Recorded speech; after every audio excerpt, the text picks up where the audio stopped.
एक समय की बात है, सुंदरपुर के जंगल में एक टूनी नाम की चिड़िया रहती थी। उसकी एक जुड़वा बहन भी थी जिसका नाम मुन्नी था। टुन्नी जहाँ बहुत सुलझी हुई और नेक दिल चिड़िया थी, वहीं दूसरी तरफ उसकी बहन मुन्नी चिड़िया बहुत शरारती और चालाक थी। अगर कोई भी बुरा काम होता तो ये समझ लीजिए कि उसमें टूनी चिड़िया का हाथ जरूर होता, पर डांट बेचारी टूनी को खानी पड़ती। एक दिन की बात है। देख मुन्नी, तू अपनी आदतों से बाज आ जा, वरना अच्छा नहीं होगा। गलती तू करती है और डांट मुझे खानी पड़ती है। तो क्या हुआ, बड़ी बहन को कभी कभी छोटी बहन के बदले भी डांट खा लेनी चाहिए। ये सिर्फ एक बार की बात होती तो चलता, पर अब तेरी वजह से हर रोज मुझे डांट खानी पड़ती है। बस अब बहुत हुआ, मैं तुझे आखिरी बार वार्निंग दे रही हूँ, आगे से ऐसा कोई भी काम मत करना। ठीक है, मैं आगे से ऐसा नहीं करूँगी। टूनी ऐसा कहकर मुन्नी के कमरे में चली जाती है। टूनी के जाते ही मुन्नी अपने पुराने अंदाज में आ जाती है और मन ही मन कहती है, मुन्नी इतनी आसानी से बदलने वाली नहीं है। मैं तो भाई शरारत करती रहूंगी और तुझे डांट खिलवाती रहूंगी। ऐसे ही कुछ दिन बीत जाते हैं। मुन्नी को एक दिन बहुत जोर की भूख लगती है और वह घर में खाना ढूंढती है, पर उसे कुछ भी खाने को नहीं मिलता। फिर वह मन ही मन सोचती है, यहाँ तो कुछ मिलने से रहा, क्यों ना मैं कालू कौवे के आम के बाग में कुछ आम तोड़ कर ले आऊं। हाँ, ये सही रहेगा। ऐसा मन में ठान कर वह उड़ते हुए कालू कौवे के आम के बाग में चली जाती है और रसीले रसीले आमों को देखकर उन्हें तोड़ने लगती है और ऐसे ही खूब सारे आम तोड़ लेती है और खा भी लेती है। तभी वहाँ कालू कौवा आ जाता है और उसे देखते ही मुन्नी चिड़िया जल्दी से उड़कर वहाँ से नीम के पेड़ के पीछे छुप जाती है। तभी वहाँ से टूनी चिड़िया भी उड़ते हुए कहीं जा रही थी। कालू टूनी को वही आम का चोर चिड़िया समझ लेता है और उसे पकड़ लेता है। अरे ओ चिड़िया, कहाँ जा रही है? नमस्ते काका, मैं तो अपनी सहेली दीपा कबूतरी के पास जा रही थी। बोलिए, आपको कुछ काम है? अरे वाह, बहुत अच्छी एक्टिंग कर लेती हो तुम। अब ज्यादा बनो नहीं, मैंने तुम्हें आम चुराते हुए देख लिया था। बोलो, तुमने ही मेरे आम तोड़कर खाए हैं ना? बोलो। नहीं काका, मैंने आपके आम नहीं खाए, मैं सच बोल रही हूँ, मेरा विश्वास कीजिए। मैं तो अभी यहाँ आई हूँ और अपनी दोस्त के घर जा रही हूँ। अच्छा, अब चोरी करती पकड़ी गई तो बहाने बना रही है। मैंने तुझे अपनी आंखों से मेरे बाग में देखा था और तुम मुझे देखते ही भाग गई। मैं झूठ नहीं बोल रही काका, मैं सच बोल रही हूँ, मैंने आपके कोई आम नहीं खाए। अच्छा, तो तू ऐसे नहीं मानेगी, रुक, मैं तुझे अभी बताता हूँ। कालू टूनी को उसके घर ले जाता है और उसके माँ बाप को उसकी चोरी के बारे में बताता है। देखिए भाई साहब, मैं आपकी बहुत इज्जत करता हूँ, पर आपकी यह लड़की, ये आपकी इज्जत मिट्टी में मिला देगी। अरे क्या हुआ कालू भाई साहब? आपकी इस बेटी को मैंने चोरी करते हुए रंगे हाथ पकड़ा है। यह मेरे बाग से आम तोड़कर खा रही थी और जब मैंने इसे चोरी करते पकड़ा तो यह मुझसे झूठ बोलने लगी। पिताजी, मैंने कोई चोरी नहीं की, काका को कोई गलतफहमी हुई है। मैं इसे आखिरी बार छोड़कर जा रहा हूँ। आगे से मैंने अगर कभी इसे चोरी करते पकड़ा तो सीधे पुलिस के हवाले कर दूंगा। फिर मैं आपकी इज्जत का भी ख्याल नहीं करूंगा। ऐसा बोलकर वह कालू कौवा गुस्से से वहां से चला जाता है और उसके जाते ही टूनी अपने पिताजी से कहती है, पिताजी, मेरा विश्वास कीजिए, मैंने कोई चोरी नहीं की। आप तो जानते हैं ना मुझे लगता है ये मुन्नी ने किया है और सुबह वह घर में भी नजर नहीं आ रही है। हाँ बेटा, ये उसी का ही काम होगा, आने दे उसे, देखता हूँ। शाम को मुन्नी घर आती है और उसके आते ही टूनी और उसके पिता उसकी क्लास लगा देते हैं। मैंने तुझे मना किया था ना, फिर से ऐसा काम नहीं करना, पर तूने मेरी बात नहीं मानी और तूने चोरी की और आज तेरी वजह से कालू काका ने मुझे डांटा और वो आकर पापा को भी खूब खरी खोटी सुनाकर चले गए हैं। सब तेरी वजह से। मुन्नी सर झुकाए सब सुन रही थी। वह उनकी बातों को एक कान से सुनती और दूसरे कान से निकाल देती। अगले दिन मुन्नी आज फिर कोई नई शरारत करने का प्लान बना रही थी।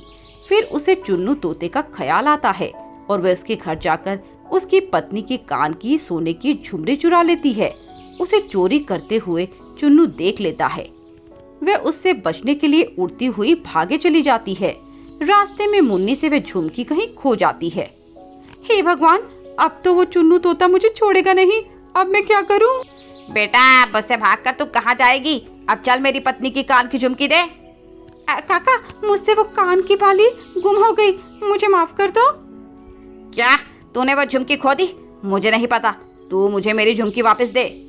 तभी टूनी उड़ती हुई वहां आ जाती है। मुन्नी रोते हुए उसे पूरी कहानी बताती है। मुन्नी, मैं तुझे कितनी बार समझा चुकी हूँ कि यह शरारत मत किया कर। इन सब का तुझे एक दिन खामियाजा भुगतना पड़ेगा। अब मैं तेरी कोई मदद नहीं कर सकती। माफ कर दो, माफ कर दो। मैं आपसे वादा करती हूँ आगे से कोई शरारत नहीं करूँगी, आपको कभी परेशान नहीं करूँगी। पक्का वादा? हाँ दीदी, पक्का वादा। इसके बाद टूनी उसे वह झुमकी दे देती है। ये रही वह झुमकी, ले दे दे काका को। मैं जब यहाँ आई तो मुझे यह झुमकी पड़ी हुई मिली थी, पर मैंने तुझे यह झुमकी पहले इसलिए नहीं दी क्योंकि मैं तुझे तेरी गलती का एहसास करवाना चाहती थी। इसके बाद मुन्नी सुधर जाती है और कभी फिर से शरारत ना करने का प्रण लेती है। सुंदरवन के जंगल में एक टुनटुनी नाम की चिड़िया अपनी माँ रूपा चिड़िया और सौतेले बाप सोनू कौवे के साथ रहती थी। सोनू बहुत लालची और कामचोर कौवा था। उसने रूपा चिड़िया से शादी उसके पैसों के लालच में ही की थी। वह रूपा की बेटी टुनटुनी को बिल्कुल पसंद नहीं करता था। वह उससे बहुत काम करवाता। एक दिन की बात है, रूपा अपनी दोस्त कोमल कबूतरी से मिलने बाहर गई हुई थी। तभी वह सोनू कौवा टुनटुनी चिड़िया के पास आता है और उससे कहता है, अरे टुनटुनी चिड़िया, चल मेरे लिए एक गिलास पानी लेकर आ। टुनटुनी अपना होमवर्क कर रही थी, इसीलिए उसे सोनू कौवे की आवाज सुनाई नहीं देती और वह अपने काम में ही लगी रहती है। जब वो सोनू को पानी का गिलास लाकर नहीं देती तो सोनू बहुत गुस्सा हो जाता है और उससे गुस्से में कहता है, तुझे सुनाई नहीं देता क्या? मैं कब से तुझसे पानी लाने के लिए बोल रहा हूँ। माफ कर दीजिए पिताजी, मुझे सुनाई नहीं दिया, मैं अपना होमवर्क कर रही थी। चल चल, ये बहाने मत बना। चल मेरे लिए एक कप चाय बना कर ला, जल्दी कर। पर अभी तो आपने पानी के लिए बोला था। तो मैं चाय नहीं पी सकता क्या? अब मेरा मन पानी पीने का नहीं है, चाय पीने का है। तो तुझसे जो कहा है वह पूरा कर और जल्दी से मेरे लिए गर्मा गर्म चाय बना कर ला। पर पिताजी, मुझे चाय बनानी नहीं आती, मैं कैसे चाय बना पाऊंगी? तो चाय बनाने के लिए क्या मैं तेरे स्वर्गवासी बाप को बुलाकर लाऊं? चल अब ज्यादा मेरा दिमाग मत खा और मेरे लिए अच्छी सी चाय बना कर ला। सोनू की ये बातें सुनकर टुनटुनी रसोई में चली जाती है और जैसे तैसे सोनू के लिए चाय बनाती है और उसे लाकर देती है। ये लीजिए चाय पिताजी। सोनू वो चाय पीता है और उस चाय का टेस्ट बिल्कुल खराब था, इसीलिए वह चाय टुनटुनी के ऊपर फेंक देता है। ये चाय बनाई है तूने, ले पी ले खुद ही। इतनी बड़ी हो गई पर कुछ काम नहीं आता, एक ढंग की चाय बनानी भी नहीं आती। पता नहीं कब तक इन दोनों माँ बेटी को झेलना पड़ेगा। पिताजी, मेरा चेहरा बहुत जल रहा है, मुझे बहुत दर्द हो रहा है, मुझे डॉक्टर के पास ले चलिए। तेरी माँ मुझे कोई नोटों की गड्डी नहीं थमा गई जो मैं तेरे ऊपर खर्च करता फिरूं। ऐसा कहकर सोनू कौवा वहां से चला जाता है और टुनटुनी चिड़िया दर्द से करहा रही होती है और अपने पापा की तस्वीर देखकर उनसे कहती है, पापा, अगर आप जिंदा होते तो कितना अच्छा होता। आप मुझे कितना प्यार करते और बहुत जगह घुमाने के लिए भी ले जाते, पर ये पिताजी ऐसे नहीं हैं। ये मुझसे बिल्कुल भी प्यार नहीं करते और मुझे डांटते रहते हैं। आज देखिए उन्होंने मेरे साथ क्या किया। उन्होंने गरम गरम चाय मेरे ऊपर फेंक दी और मेरा चेहरा जल रहा है। ऐसे रोते रोते टुनटुनी चिड़िया वहीं पर सो जाती है। शाम को सोनू कौवा वापस आ जाता है और टुनटुनी से कहता है, ए टुनटुनी, याद रखना, अगर तुमने आज की बात किसी को बताई तो अच्छा नहीं होगा, नहीं तो आज तो कुछ भी नहीं, मैं एक दिन तुझे इससे भी ज्यादा दर्द दूंगा। नहीं पिताजी, मैं किसी को ये बात नहीं बताऊंगी, बस आप मुझे मारना मत। ठीक है, चल मेरे पैर दबा, मेरे पैरों में बहुत दर्द हो रहा है। ठीक है पिताजी, मैं अभी दबाती हूँ। और जरा अच्छे से दबाना। ऐसा कहकर टुनटुनी उस सोनू के पैर दबाने लगती है। तभी सोनू उससे कहता है, तेरे हाथों में जान नहीं क्या? जरा ढंग से दबा। खाने को तो पूरा दिन खाती ही रहती है, पर शरीर में जान बिल्कुल भी नहीं है। ठीक है पिताजी, मैं और अच्छे से पैर दबाती हूँ। ऐसा कहकर टुनटुनी सोनू के पैर अच्छे से दबाती है। तभी रूपा चिड़िया वापस आ जाती है और टुनटुनी को सोनू के पैर दबाते देखकर टुनटुनी से सवाल करती है। बेटा टुनटुनी, तू ये क्या कर रही है? और सोनू जी, आप क्यों टुनटुनी से पैर दबा रहे हो? आपको शर्म नहीं आती इतनी छोटी बच्ची से ऐसा काम करवाते हुए? नहीं माँ, इसमें पिताजी का कोई दोष नहीं है। वो तो मैंने ही पिताजी से पैर दबाने के लिए कहा था, क्योंकि पिताजी दिन भर कितनी मेहनत करते हैं, इसीलिए वे थक जाते होंगे। तो क्यों ना मैं उनके पैर दबाकर उनकी कुछ सेवा कर दूं?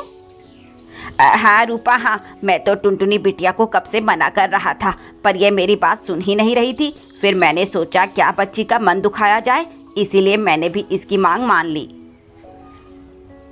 अरे मुझे माफ कीजिएगा, मैंने कुछ गलत ही सोच लिया था। अरे रूपा, कोई बात नहीं। बाकी मैं टुनटुनी बिटिया को अपनी जान से ज्यादा चाहता हूँ, एक ही तो बेटी है मेरी। ऐसा कहकर वे सभी खाना खाकर सो जाते हैं। पर आज रात को सोनू को नींद नहीं आ रही थी। वह मन ही मन किसी नए जाल को बुनने में लगा था। आज तो बाल बाल बच गए, वरना अगर रूपा को यह बात पता चल जाती कि मैं टुनटुनी से जबरन काम करवाता हूँ तो वो मुझे घर से निकाल फेंकती और मैं फिर से दर बदर की ठोकरें खाता फिरता। समझदारी इसी बात में है कि अपने प्लान को जल्द से जल्द पूरा किया जाए और इन दोनों माँ बेटी को मार के यहाँ से 9-2-11 हुआ जाए। अगली सुबह सोनू कौवा जल्दी उठकर सबके लिए नाश्ता बनाता है और उस नाश्ते में जहर मिला देता है और सबको खाने के लिए बुलाता है। आ जाओ रूपा और मेरी प्यारी बेटी टुनटुनी, जल्दी आ जाओ। देखो पापा ने आप दोनों के लिए अच्छा अच्छा खाना बनाया हुआ है, जल्दी से आ जाओ। अरे वाह, खुशबू तो बहुत अच्छी आ रही है, पर आपने क्यों सुबह सुबह इतनी मेहनत की? मैं उठकर खाना बना देती ना। अरे तुम तो रोज खाना बनाती हो, आज मैंने बना लिया तो क्या हो गया। चलो यह सब छोड़ो और तुम दोनों नाश्ता करो। ऐसा कहकर वे दोनों खाना खाने लगती हैं। कुछ ही निवाले खाने के बाद वे दोनों बेहोश हो जाती हैं और सोनू जोर जोर से हंसने लगता है। ये हुई ना बात, ये दोनों माँ बेटी तो भगवान को प्यारी हो गई हैं, तो देर किस बात की, सारा पैसा और जेवर लेकर यहाँ से भाग जाता हूँ। वे लोकर से पैसे और ज़वारात निकालकर भागने लगता है। तभी रूपा और टुनटुनी जाग जाते हैं और उसे पकड़ लेते हैं। ऐसे नहीं जाने देंगे आपको पिताजी, पहले प्रसाद तो लेते जाइए। तुम दोनों जिंदा कैसे बच गई? तुम्हें तो मैंने अभी अपने हाथों से जहर खिलाया था। हाँ, मुझे पता है कि तुमने हमें मारने के लिए खाने में जहर मिलाया था और तुम हमें मारना चाहते थे, पर अफसोस ये हो ना सका, क्योंकि मैंने तुम्हें पहले ही खाने में जहर मिलाते देख लिया था और उसके बाद मुझे टुनटुनी ने सब सच बता दिया कि कैसे तुम मेरे जाने के बाद उस पर अत्याचार करते हो। तुम्हें शर्म आनी चाहिए सोनू कौवे, मैंने तुम्हें अपना पति माना और अपनी बेटी का बाप, पर तुम विश्वास के लायक ही नहीं हो। हाँ माँ, ये बहुत गंदे पिताजी हैं, मुझे ऐसे पिताजी नहीं चाहिए। के मारकर घर से निकाल देते हैं। जाओ यहाँ से, तुम्हारे जैसे पापी पक्षी के लिए मेरे घर में कोई जगह नहीं है और आइंदा से मुझे अपनी ये गंदी शक्ल मत दिखाना। निकल जाओ यहाँ से।